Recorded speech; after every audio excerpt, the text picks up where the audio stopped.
Patuloy na sinisikap ng LTFRB na matapos ang distribusyon ng fuel subsidy sa mga tsuper na hanggang ngayon ay hindi pa rin nakatatanggap ng ayuda mula sa ahensya.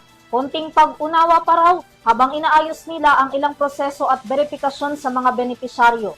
Nagbabalik si Catherine Landicho para sa report.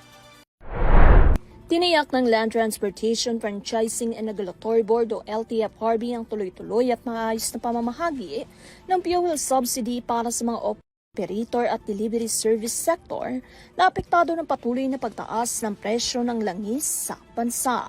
Nagsagawa din umano ang ahensya ng isang real-time monitoring na siyang tumutugon sa anumang issue at upang masiguro na maayos ang distribution na pamamahagi nito kung saan tanging lehitimong benepisyaryo lamang ang makakatanggap. Dagdag pa dito na ipamahagi na rin ang karagdagang pondo para sa mga transport service companies, ito ay bilang bahagi ng kanilang natitirang balanse.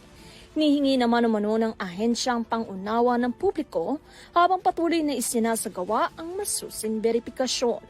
Asahan din umano ng mga ito na patuloy ang LTFRB sa pagsisikap na makumpleto ang distribusyon upang makapagbigay ng karagdagang tulong para sa mga transportasyon gayon na rin para sa mga commuters.